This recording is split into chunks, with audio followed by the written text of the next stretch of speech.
The MoD just dropped £5.9 billion to reclaim its SFA back from Annington. Is it worth it? And what's in it for you? Let's find out.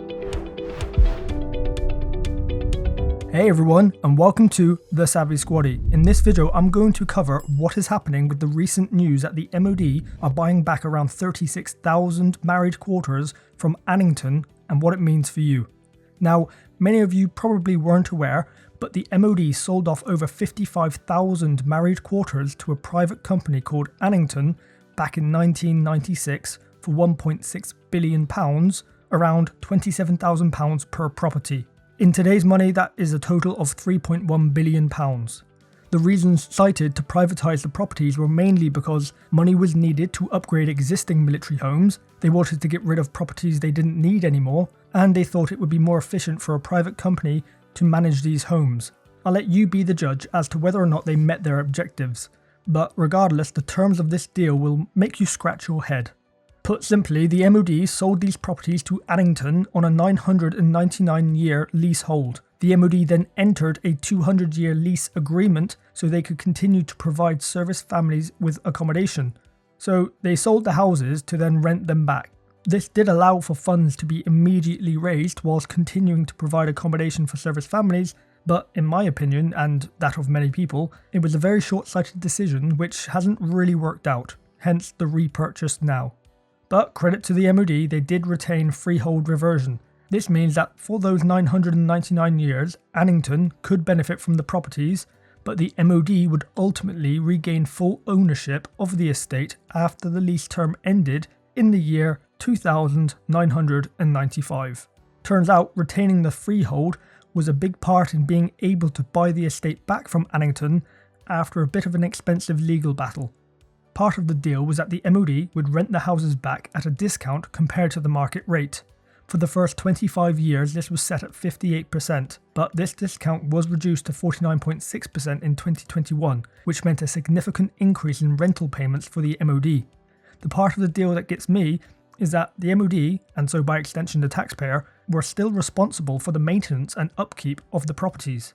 Maybe I'm oversimplifying things, but Annington, who purchased the properties and rented them back to the MoD on a 200-year lease, was not responsible for the upkeep of those properties.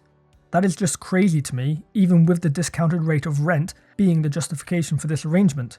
But to counter, perhaps with the MoD retaining the freehold, there is an argument there that they are still technically classed as the landlords and so bear overall responsibility. Either way, because Annington got to benefit from the rising property values, because they were able to sell off and rent houses into the private market, whilst in turn the MoD faced significant rent increases, the National Audit Office in 2018 estimated that the MoD had lost out on anywhere between £2.2 to £4.2 billion, which has undoubtedly increased in the years since. So this 1996 sale and leaseback agreement has proven to be financially disastrous for the MoD and by extension the taxpayer. The financial losses, rising rents, lack of control and flexibility has caused a lot of problems and controversy. Then in 2022, Annington initiated legal action against the MoD to prevent them from enfranchising 8 properties. Simply put, to prevent the MoD from regaining full control. In May 2023, the High Court ruled in favour of the MoD and then they moved forward to purchase the remaining 36,347 properties. But what happened to those initial 55,000? Well, Annington over the years has either sold them or privately rented them out. There was a profit share scheme for the first 15 years of the deal, where the MoD was entitled to a portion of the profits made by Annington for any sales. But that ceased in 2011, 14 years ago, and a mere £161.2 million was gained. Pittance when compared to today's value of those over 18,000 properties coming in at £5.2 billion. If you actually go onto the Annington website, you can register your interest in future projects to be notified when these houses become available. They do get refurbished, they tend to sell lower than the market rate, and they also offer a military discount. With the repurchase of SFA estate by the MoD, any agreed upon planned private sales via Annington are still going ahead. I personally don't know anyone who has purchased an ex-military house, but if you do or have experience, let us know in the comments below. So, the MoD sold 55 houses for £1.6 billion back in '96, and they are now buying the remaining 36,000 back for a total of £5.9 billion. Some important context though, the value of the married quarters estate now sits at around £10 billion, so they have been secured at a bit of a discount. Also important to factor in is that the MoD will no longer need to pay a rent bill. This was coming in at £230 million per year or £630,000 per day. Whilst it is quite a large upfront cost, the long-term financial benefits of eliminating the rental payment, potential capital appreciation, and increased control and flexibility should save the MoD and by extension the taxpayer a significant amount of money. So how does this affect serving personnel across the services? Well, now that the MoD has full control over the estate once again, they can prioritise renovations and upgrades, addressing the long-standing issues of poor maintenance and substandard living conditions within SFA.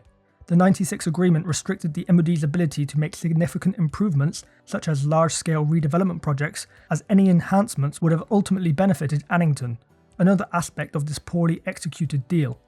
With full control, the MoD can now manage empty houses more effectively, allocating properties to those who need them most, rather than being subject to the terms of the lease agreement. They can also implement policies to better match housing availability.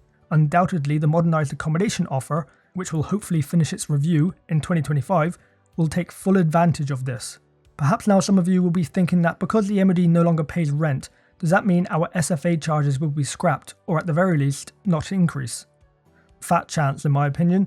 We will still benefit from heavily subsidised rent, but it will continue to increase most years. And this is because inflation is a thing, and the MoD are still responsible for maintaining and upkeeping the estate, and as the cost of that, amongst many other factors, increases, so does our rent. Overall, I see this as a positive move in the right direction. But as the Defence Secretary John Healey said, there is still a lot of work to do to deliver the homes our military families deserve, and these problems will not be fixed overnight. But this is a decisive break with the failed approach of the past and a major step forward on that journey. We'll learn more in 2025 on this new military housing strategy being spoken about, and I will keep you updated on any significant changes. What are your thoughts? Is this a good move? Let me know in the comments below. Thank you all for watching. If you liked what you just saw, please hit the subscribe button up there, and if you want to see some more videos, click over there. See you soon.